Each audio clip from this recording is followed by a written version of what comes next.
A'udzubillahi minasyaitonir rajim. Wa auha rabbuka ilan nahli anittakhidhi minal jibali buyutan wa minasyajari wa mimma ya'rishun. Ini ayat Quran nak cerita pasal madu. Surah ini nama Suratun Nahli. An-Nahlu makna dia apa? Lebah. Ekoran daripada cerita lebah, Allah nak cerita pasal khasiat madu lebah. Dan telah diwahyukan oleh Tuhan engkau ya Muhammad kepada Nahl, kepada lebah. Ambil olehmu wahai lebah daripada bukit-bukit buat rumah engkau. Allah perintah kepada lebah. Allah kata kepada lebah, anittakhidhi minal jibali buyutan. Pi di bukit, buat rumah di bukit. Tuhan suruh lebah pi buat rumah di bukit. Dan buatlah rumah di pokok-pokok kayu, dan daripada barang yang perbuat mereka itu manusia, bagi engkau akan sarang. Tuhan suruh lebah ni pi duduk, sama ada duduk di bukit, ataupun pi duduk di pokok-pokok kayu, ataupun duduk di mana-mana sarang yang manusia buat bagi. Tuan-tuan tengok hari ni lebah taat tak perintah Allah? Masya Allah. Lebah taat perintah Allah. Lebah tak masuk universiti. Lebah tak masuk politeknik. Lebah tak masuk maktab perguruan. Lebah tak masuk sekolah menengah. Lebah tidak ada sekolah rendah. Tapi lebah boleh taat perintah Allah. Manusia mengaji universiti, mengaji di institusi pengajian tinggi, mengaji sekolah, masuk lagi macam-macam kursus-kursus profesional dan sebagainya, gagal mentaati perintah Allah.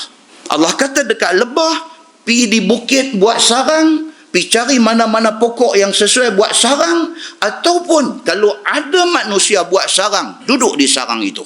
Hari ini lebah sudah taat perintah Allah Subhanahu wa taala. Maka lebah ada dua bahagian. Satu, lebah liang. Lebah liang bersarang di bukit dan di pokok kayu. Ini lebah liang, tak ada siapa bela dia. Dia sendiri pergi cari kehidupan dia. Dia pandai duduk di bukit, dia pandai duduk di pokok-pokok kayu. Dan lagi satu, lebah jinak. Dia kata, lebah jinak, jangan ingat dia tak sengat kita, dia sengat juga. Lebah jinak. Pasal apa? Pasal bersarang dia di tempat yang diperbuat beri. Dia kata, maksudnya orang buat sarang kat dia, dia duduk situ. Ini dia panggil lebah jinak. Dia kata, ini ada di negeri Taif. Lebah orang perbela. Boleh beri lebah duduk bela di sarang mana yang kita suka. Dia kata di Taif ni. Penulis kitab ini, dia bawa contoh di Taif. Di mana-mana pun ada. Kata Ustaz Johari kita tadi, dia kata di Yaman menjadi satu usaha besar-besaran bela lebah untuk menghasilkan madu ini. Dan dia kata yang uniknya ada satu lagi, dia kata lebah liang.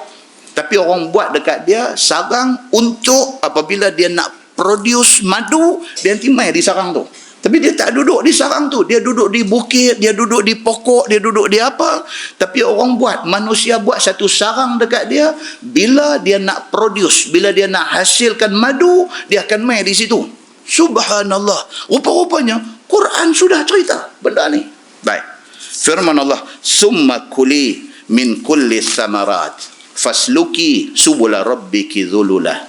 Kemudian makan olehmu wahai lebah daripada segala buah-buah kayu. Tuhan suruh lebah pergi makan buah kayu. Maka jalan olehmu akan segala jalan Tuhan pada tuntut buah kayu itu. Zulula, yakni dimudahkan engkau wahai lebah cari jalan untuk nak mencari manisan. Allah bagi kemudahan kepada lebah ni untuk nak cari makanan dia. Dia makan apa? Dia makan pokok-pokok yang manis-manis. Dan kemudian dia menghasilkan madu lebah yang jauh lebih manis daripada pokok yang dia makan. Tiada payah dan tiada sesat daripada sarang. Dan lebih hebat lagi, dia duduklah di mana pun, dia pergi cari makan di mana pun, dia balik jumpa rumah dia. Bukan ada satu traffic light, bukan ada satu simpang dia duduk terbang ke atas tu. Kita ni jalan dengan peta, dengan traffic light, dengan Waze ada hari ni pun cari masjid Matang Buluh tak jumpa. Tak jumpa. Duduk terlajak pergi balik duduk terlajak pergi balik ni begitu. Ada orang macam tu. Cari tak jumpa. Lebah dia keluar daripada sarang dia, dia pilah cari sampai berapa kilometer pun dia terbang pergi cari manis-manisan untuk makanan dia ni. Dia kata apa di sini? Dia akan balik ke sarang dia. Tidak sesat. Allah bagi ke dia. Muslimin dan muslimat yang dirahmati Allah sekalian. Jika jauh sekalipun, tempat dia pergi cari makan tu walau jauh sekalipun, dia balik semula ke sarang dia tidak sesat. Firman Allah Subhanahu wa taala, yakhruju min butuniha syarabun mukhtalifun alwanuh. Keluar daripada perut lebah itu asal, dia kata. Keluar daripada perut lebah itu manisan lebah ataupun madu yang bersalah-salahan warnanya. Ada warna putih, ada warna kuning, ada warna merah. Kadar buah kayu dan bunga sama ada putih, merah yang diisap oleh lebah itu ke dalam perutnya. Madu dia keluar ni berbagai color. Color tu bergantung kepada apa? Bergantung kepada benda dia pergi makan. Kalau buah kayu yang dia makan tu color kuning, dia menghasilkan madu lebah kuning. Kalau buah kayu yang dimakan tu color merah merun, dia akan menghasilkan madu lebah berwarna merah merun. Macam itulah keadaan dia kata. Firman Allah Subhanahu wa taala, ini yang ni fokus dia. Apa dia? Fihi shifaun linnas. Ini ayat dia. Maksud dia apa?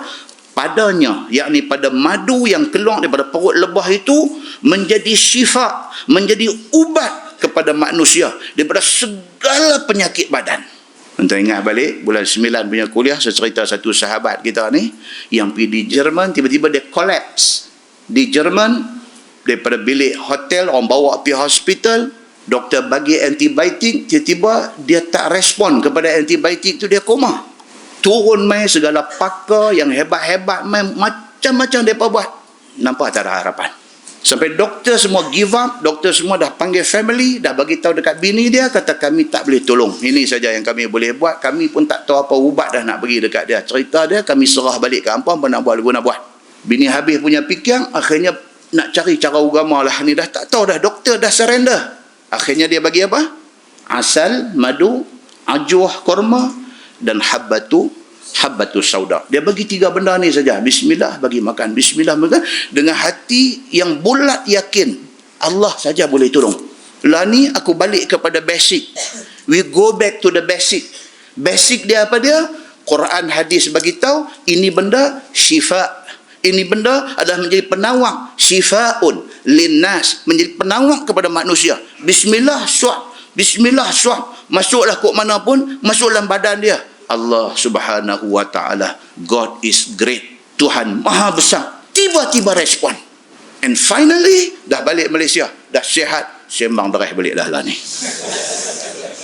Muslimin dan muslimat yang dirahmati Allah sekalian. Tapi dia kata kat saya, dia kata, Ustaz, saya satu benda ni saya tak tahulah. Saya surrender dengan Tuhan. Dia kata saya surrender dengan Tuhan. Terasa kebesaran Allah Subhanahu wa taala. Bila kita dah duduk di ambang maut, bila kita dah duduk di pintu kematian, tiba-tiba Allah bagi balik nyawa dekat kita. Tak ada perkataan boleh ucap, tuan-tuan. Melainkan yang mata berlenang, mulut sebut alhamdulillah, hati dipenuhi dengan kebesaran Allah Subhanahu wa taala. Ini kebenaran ayat Allah yang ada dalam Quran. Dia kata apa? Fihi, pada madu itu, syifaun linnas, menjadi penawang kepada manusia daripada segala penyakit badan. Quran ubat penyakit hati. Jika sekiranya faham makna Quran daripada kufur dan syirik dan jahil dan dalalah, maka sabit kepada mensabitkan tauhid dan iman akan Islam itu. Dia kata macam mana Quran itu ubat kepada hati, maka madu lebah ini ubat untuk anggota badan. Dia kata lagu tu. Maka ma'rifatullah dan segala suruh Allah, disitulah kita kenal betapa besarnya Allah Subhanahu wa ta'ala.